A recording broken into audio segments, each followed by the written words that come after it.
अस्सलाम वालेकुम। आज का जो हमारा टॉपिक है वो है फाइनेंशियल स्टेटमेंट्स। में हम लोग देखेंगे कि फाइनेंशियल स्टेटमेंट में कौन कौन सी स्टेटमेंट्स होती हैं। हमारी बेसिकली इनकम स्टेटमेंट होती है, बैलेंस शीट होती है और कैश फ्लो स्टेटमेंट होती है। तो हम लोग जो है वो आज डिटेल में इनकम स्टेटमेंट को, जिसको हम लोग प्रॉफिट एंड लॉस स्टेटमेंट भी बोलते हैं, उसको डिटेल में डिस्कस करेंगे कि हमारे पास इनकम स्टेटमेंट होती क्या है और इसको किस तरह से हम लोग प्रिपेयर करते हैं। हम लोगों ने प्रीवियस लेक्चर में हम लोग अकाउंटिंग साइकिल को डिस्कस कर रहे थे, तो हम लोगों ने देखा कि जर्नल एंट्रीज़ किस तरह से जो है वो प्रिपेयर की जाती हैं, मेक की जाती है, किस तरह से जर्नल बनाया जाता है, फिर उसको लेजर में किस तरह से पोस्ट किया जाता है, ठीक है। और देन जो है वो ट्रायल बैलेंस में हम लोग उसको लेके जाते हैं, ट्रायल बैलेंस बनाते हैं। ट्रायल बैलेंस के बाद जो है हमारे पास इनकम स्टेटमेंट बनती है। तो हम लोग इनकम स्टेटमेंट को देखते हैं। इनकम स्टेटमेंट होती क्या है? Basically income statement is one of the financial statement of a company and shows the company revenue and expenses during a particular period.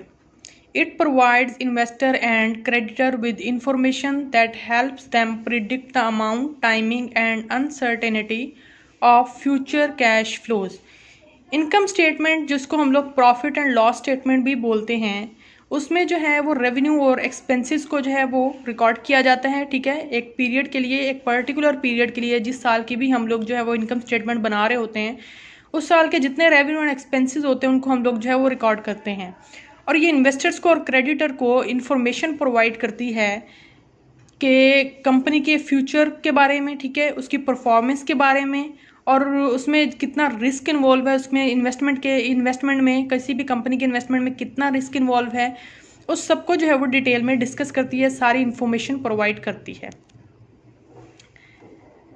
हाँ जी, नेक्स्ट हम लोग देखते हैं कि इसके यूजफुलनेस ऑफ इनकम स्टेटमेंट क्या क्या है। Income statement should help investor and creditor of financial statement predict future cash flows in number of ways. किस तरह से प्रिडिक्शन प्रोवाइड करती है? Evaluate the past performance of the enterprises, के वो पास्ट परफॉर्मेंस को भी चेकआउट कर सकते हैं, इवेल्यूएट कर सकते हैं, ठीक है। Provide a basis for predicting future performance, और उसको जो है वो फ्यूचर परफॉर्मेंस की प्रिडिक्शन होती है, ठीक है, वो पास्ट की बेसिस के ऊपर भी होती है और हमारे पास डाटा भी जो गिवन होता है। एंड देन जो है वो help assess the risk of uncertainty of achieving future cash flows. और किसी भी इन्वेस्टमेंट में, किसी कंपनी में की इन्वेस्टमेंट में कितना रिस्क इन्वॉल्व है, वो उसकी जो है वो इनकम स्टेटमेंट को जो है उसको एनालिसिस करके देखा जा सकता है कि उसमें कितना प्रॉफिट एंड लॉस, क्या उसकी जो है वो ग्रोथ कर रही है या एक्सपेंसेस ज़्यादा हैं, रेवेन्यूज इतने जनरेट नहीं हो रहे, कंपनी लॉस में तो नहीं जा रही है। ये सारी बातें जो है वो एक इन्वेस्टर जो है वो इन्वेस्ट करने से पहले चेकआउट करता है, या फिर एक क्रेडिटर जो है, जो कोई लोन प्रोवाइड कर रहा है, कोई बैंक है या फाइनेंशियल इंस्टीट्यूशन है, वो सबसे आप लोगों को जो है लोन देने से पहले आप लोगों की कंपनी को, तो ये सारी स्टेटमेंट को चेक किया जाता है प्रॉपरली कि कंपनी स्टेबल है, उसकी परफॉर्मेंस कैसी है, ग्रो कर रही है या नहीं कर रही है, इन सब बातों को जो है वो देखा जाता है। फिर आ जाते हैं कि हमारे पास इनकम स्टेटमेंट में कौन कौन से एलिमेंट जो है वो इन्वॉल्व होते हैं। हमारे पास रेवेन्यूज़ होते हैं सबसे पहले, ठीक है। फिर हमारे पास एक्सपेंसेस आ जाते हैं, देन गेन्स एंड लॉसेस क्या क्या हैं। रेवेन्यूज़ में हमारे क्या आ जाते हैं? इनफ्लो और other enhancement of assets of an entity of its liability during a period from delivering a or producing goods. Revenues basically क्या होते हैं कि हम लोग जो है वो किसी गुड्स को या किसी एसेट को सेल कर देते हैं, तो हम लोगों को जो अर्निंग होती है उस पर जो यहाँ रेवेन्यूज़ हमारे जनरेट होते हैं, हमारी सेल्स जो होती हैं वो बेसिकली हमारे रेवेन्यूज़ होते हैं। एक्सपेंसेस में हमारे पास जो है वो हमारी डेली बेसिस के ऊपर जितनी भी एक्सपेंसेस, ऑपरेटिंग एक्सपेंसेस मोस्टली इसमें इन्वॉल्व होते हैं, ऑपरेटिंग एक्सपेंसेस आ जाते हैं। फिर हमारे गेन्स कितना हो रहा है, ठीक है, और हमारे लॉसेस कितने हो रहे हैं, वो सारा जो है वो इसमें आ जाता है। हम लोग इसकी फॉर्मेट देखते हैं डिटेल में तो हम लोगों को ज़्यादा क्लियर हो जाएगा। हमारे पास टाइप्स ऑफ इनकम स्टेटमेंट जो है वो 2 टाइप्स हैं, सिंगल स्टेप इनकम स्टेटमेंट और multi step income statement. Single step income statement क्या होती है?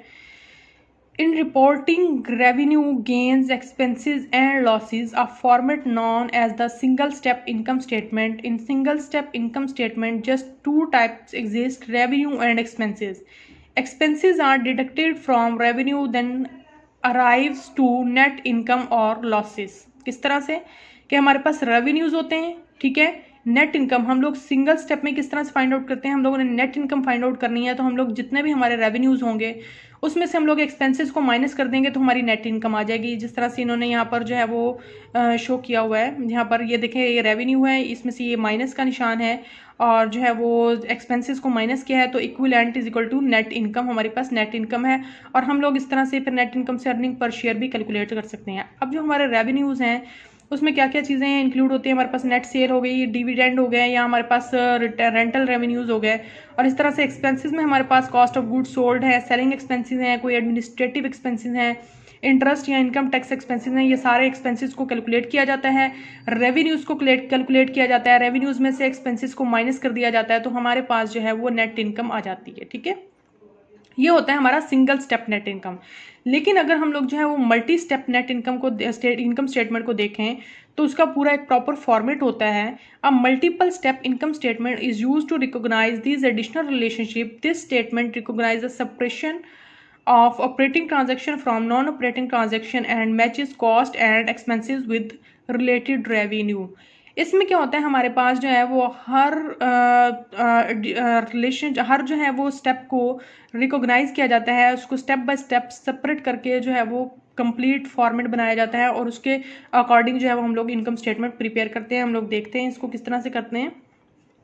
मतलब हमारा जो है वो इस सेक्शन में हमारे पास ऑपरेटिंग सेक्शन जो है वो अलग से होगा, मतलब शेयर रेवेन्यूज़ हैं उसमें से हम लोग cost of goods sold less करेंगे, फिर हमारा ग्रॉस प्रॉफिट आ जाएगा, उसमें से सेलिंग एक्सपेंसेस वगैरह एडमिनिस्ट्रेटिव एक्सपेंसेस वगैरह लेस होंगे।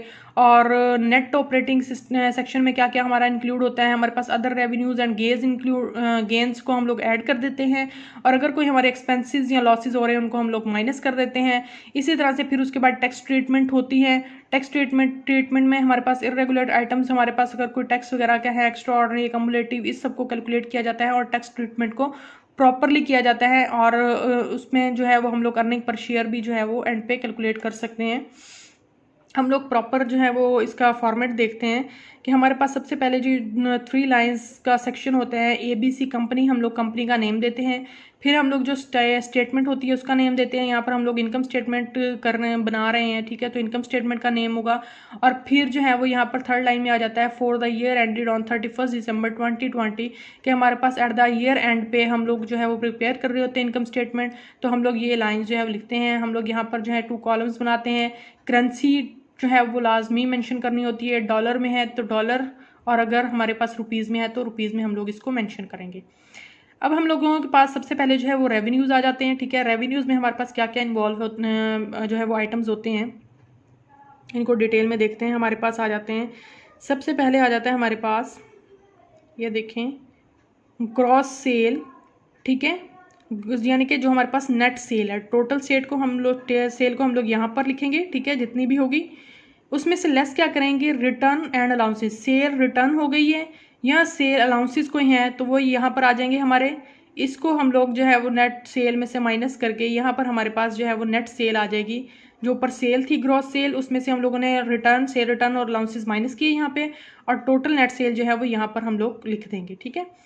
उसके बाद कॉस्ट ऑफ गुड्स सोल्ड आ जाती हैं। कॉस्ट ऑफ गुड्स सोल्ड को हमने नेट सेल में से माइनस करना होता है। तो कॉस्ट ऑफ गुड्स सोल्ड को कैलकुलेट किस तरह से किया जाता है, उसमें हमारे पास बिगनिंग इन्वेंट्री होती है, ठीक है। बिगनिंग इन्वेंट्री में कौन कौन से आइटम्स होते हैं, हम लोग परचेजेस, बिगनिंग इन्वेंट्री में क्या क्या ऐड करते हैं, परचेजेस अगर हम लोगों ने कोई की हुई है, कोई फ्रेटिंग चार्जेस वगैरह हैं, डायरेक्ट लेबर हैं या इनडायरेक्ट एक्सपेंसेस हैं, इन सबको ऐड किया जाता है बिगनिंग इन्वेंट्री में। और जो है वो यहाँ पर हम इन सब के आइटम्स के जो है वो अमाउंट लिख के इनको ऐड करेंगे। यहाँ पर हमारी वैल्यू आ जाएगी इन्वेंट्री अवेलेबल की, उसमें से हम लोग जो है वो एंडिंग इन्वेंट्री को लेस कर देते हैं, ठीक है। और हमारे पास एंडिंग इन्वेंट्री को लेस करके हमारे पास टोटल जो अमाउंट आ जाती है वो कॉस्ट ऑफ गुड्स सोल्ड आ जाती है, जो कि हम लोग जो है वो यहाँ पे लिखेंगे इनको कैलकुलेट करने के बाद। अब हम लोगों ने इस कॉस्ट ऑफ गुड्स सोल्ड को, ये जो सेल की हमारी अमाउंट आई हुई है, इसमें से हम लोग ये वाली जो CGS की अमाउंट आई है कॉस्ट ऑफ गुड्स सोल्ड की, इसको माइनस करेंगे तो यहाँ पर हमारा जो कैलकुलेशन आ जाएगी वो ग्रॉस प्रॉफिट की आ जाएगी। यहाँ पर देखें ग्रॉस प्रॉफिट आ रहा है, और अगर जो है वो ग्रॉस लॉस आएगा, लॉस कब आएगा? जब हमारी CGS की अमाउंट जो है वो हमारी सेल से ज़्यादा होगी, तो हमारी माइनस में वैल्यू आ रही होगी, तो हम लोग उसको ग्रॉस लॉस बोलेंगे। और अगर हमारी सेल जो है वो हमारे CGS से ज़्यादा है, कॉस्ट ऑफ गुड्स सोल्ड से ज़्यादा है, तो प्लस अमाउंट आएगी। और प्लस अमाउंट जो है वो हम लोग उसको क्या कंसीडर करते हैं? हम लोग क्रॉस प्रॉफिट कंसीडर करते हैं। उसके बाद नेक्स्ट में आ जाता है हमारे पास कि हम लोगों ने एक्सपेंसेस को रिकॉर्ड करना होता है। एक्सपेंसेस में आ जाते हैं हमारे पास एडवर्टीजिंग एक्सपेंसेस हो गए, अमोर्टाइजेशन हो गई, कोई बैड डेट्स हैं, ठीक है, बैंक चेंज चार्जेस वगैरह हैं, चैरिटेबल और कंट्रीब्यूशंस हैं, कमीशंस हैं, contract labour, depreciation, dues and subordinations, employees benefits और इंश्योरेंस और इंटरेस्ट। ये सारे एक्सपेंसेस जो हैं वो हम लोग यहाँ पर इनकी अमाउंट रिकॉर्ड करते जाएंगे, ठीक है। यहाँ पर नेक्स्ट में और भी एक्सपेंसेस कुछ दिए हुए हैं, इनको भी देखते हैं। इंटरेस्ट हो गया, लीगल एंड प्रोफेशनल फीस हो गई, लाइसेंस फीस हो गई, मिसलिनियस मिक्स एक्सपेंसेस हो गए, ऑफिस एक्सपेंसेस हो गए, पे रोल टैक्सीज हो गए, पोस्टेज, रेंट और repair and maintenance, supplies, telephone, travel, utilities, vehicle expense, wages. ये सारे एक्सपेंसेस को हम लोग रिकॉर्ड करते जाएंगे और इनको टोटल करके हम लोग यहाँ पर ले आएंगे और इसको नाम देंगे हम लोग टोटल एक्सपेंसेस का। ये हमारे पास टोटल एक्सपेंसेस हैं। अब हम लोगों ने जो हमारे पास ग्रॉस प्रॉफिट आया था यहाँ पे, ये देखें हमारे पास ग्रॉस प्रॉफिट इस साइड में हम लोगों ने कैलकुलेट किया था, इसमें से हम लोग जो है वो टोटल एक्सपेंसेस को माइनस कर देंगे, जो कि ये आए हुए हैं। तो हमारे पास नेट ऑपरेटिंग इनकम आ जाती है, जो कि यहाँ पे आएगी। अब नेट ऑपरेटिंग इनकम में हम लोगों ने अदर इनकम में अगर हमारे पास गेन हुआ है, कोई gain on sale of asset, तो हम लोग प्लस कर देंगे, ठीक है। और अगर लॉस हुआ है तो उसको माइनस कर देंगे। और इंटरेस्ट इनकम वगैरह है कोई, तो उसको यहाँ पर ऐड करेंगे, तो हमारे पास टोटल इनकम आ जाएगी। इस वैल्यू में हम लोग ऐड कर देंगे तो हमारे पास टोटल इनकम आ जाएगी, जिसको हम लोग जो है वो अदर इनकम को, अगर टोटल इनकम आ रही है, अदर इनकम टोटल प्लस में आ रही है, तो उसको इसमें ऐड करेंगे तो हमारे पास जो है वो नेट इनकम आ जाती है। और अगर हमारे पास ये वैल्यू माइनस में आती है तो हम लोग इसको जो है वो नेट लॉस कंसीडर करते हैं। यहाँ पर एक एग्जांपल देखते हैं हम लोग। हमारे पास ये ट्रायल बैलेंस का एक फॉर्मेट दिया हुआ है, हम लोग को कुछ आइटम्स दिए हुए हैं, सेल्स दी हुई है, purchases, wages and salaries, repair and maintenance, इनकी वैल्यूज़ दी हुई हैं, साथ में हीटिंग एंड लाइटनिंग, और उसके बाद general expenses, insurance, cash at bank hand. अब हमारे पास जो रेलिवेंट इनकम स्टेटमेंट से रेलिवेंट आइटम्स हैं, जो कि हमारे यहाँ पर इंश्योरेंस तक हैं, हम लोग इसको जो है वो इनकम स्टेटमेंट में ले जाएंगे और इसका जो है वो इनकम स्टेटमेंट बनाएंगे। जो हमारे पास ये जो cash in hand, cash in bank, ये सारी चीज़ें जो हैं यहाँ पर हमारे पास trade receivable, trade payable, premises, furniture, motor, vehicles, capital drawings, ये हमारे बैलेंस शीट के आइटम्स हैं, यानी कि एसेट्स और लायबिलिटीज़ हैं। इनको हम लोग बैलेंस शीट में शिफ्ट करेंगे। हम लोग इस ट्रायल बैलेंस में से सिर्फ वो आइटम्स लेंगे जो कि रेवेन्यू और एक्सपेंसेस होंगे, ठीक है, और उसको हम लोग इनकम स्टेटमेंट में उसकी अमाउंट को पुट करते जाएंगे। नेक्स्ट देखते हैं, हमारे पास हम लोगों ने बनाई है इसकी इनकम स्टेटमेंट। सबसे पहले हमारी ये 3 लाइंस की ABC कंपनी, उसके बाद जो income statement for the year ended of 31 दिसंबर 2014 ये आ जाएगा। हमारे पास ये डॉलर्स आ जाएंगे, ठीक है, हम लोगों ने करेंसी को लाजमी नोट करना है। फिर उन्होंने हमें सेल्स दी हुई है, जो कि हमारे पास 40,000 दी हुई है। यहाँ पर प्रीवियस हमारे पास ये देखें आप लोग, यहाँ पर 40,000 हम लोग को सेल्स दी हुई है। अब यहाँ पर जो है वो परचेजेस हम लोग को 18,500 दी हुई है, जो कि हम लोग यहाँ पर नोट करेंगे। कॉस्ट ऑफ गुड्स सोल्ड में परचेज करते वक्त हम लोगों ने 18,500 को रिकॉर्ड किया। इन्वेंट्री दी हुई है हम लोग को 31 दिसंबर की 4,500, ठीक है, ये इन्वेंट्री दी हुई है। तो हम लोगों ने इन्वेंट्री को 4,500 को इसमें से माइनस किया, तो हमारे पास 14,000 CGS आ गया। हम लोगों ने सेल्स में से CGS को माइनस किया, तो हमारे पास ग्रॉस प्रॉफिट क्या आ गया? 26,000, ठीक हो गया। अब हमने ग्रॉस प्रॉफिट में से ऑपरेटिंग एक्सपेंसेस को माइनस करना है। हम लोग देखेंगे यहाँ पर ऑपरेटिंग एक्सपेंसेस हमने 1 बाय 1 करके उसकी अमाउंट जो प्रीवियस हम लोग को दी गिवन है, ये सारी, ये देखें, ये सारी अमाउंट जो हैं वो गिवन है सब ऑपरेटिंग एक्सपेंसेस की। इनको हम लोगों ने 1 बाय 1 नोट डाउन किया। वेजेस एंड सैलरीज हो गई 5,100, repair and maintenance 1,300, heating and lightning 900, general expenses 1,200 और इंश्योरेंस 800। इन सब एक्सपेंसेस को हमने टोटल किया, हमारे पास बना 9,300, ठीक है। कैलकुलेशन में हमने ग्रॉस प्रॉफिट जो कि 26,000 था, उसमें से 9,300 को हमने माइनस कर दिया, तो हमारे पास नेट प्रॉफिट क्या आ गया? 16,700। अब ये इनकम स्टेटमेंट जो है, इसमें जो आइटम है वो कम आइटम्स दिए गए थे हम लोग को। जो भी आइटम्स दिए गए होंगे हम लोग उसको उसकी जगह पे, जो हमने फॉर्मेट देखा पीछे इनकम स्टेटमेंट का, उसको उसकी जगह पे पुट करके उसको प्लस करना है या माइनस करना है उस फॉर्मेट के अकॉर्डिंग, वो हम करेंगे और हमारा जो है वो नेट इनकम जो है वो हम लोग को कैलकुलेट हो जाएगी। ये था हम लोगों ने आज का टॉपिक हमारा था, और हम लोगों ने इनकम स्टेटमेंट में इसको इसमें डिटेल में डिस्कस किया। नेक्स्ट जो है वो हम लोग नेक्स्ट लेक्चर में हम लोग बैलेंस शीट को डिटेल में डिस्कस करेंगे कि बैलेंस शीट क्या होती है और किस तरह से उसको जो है वो प्रिपेयर किया जाता है। ओके जी, अल्लाह हाफिज़।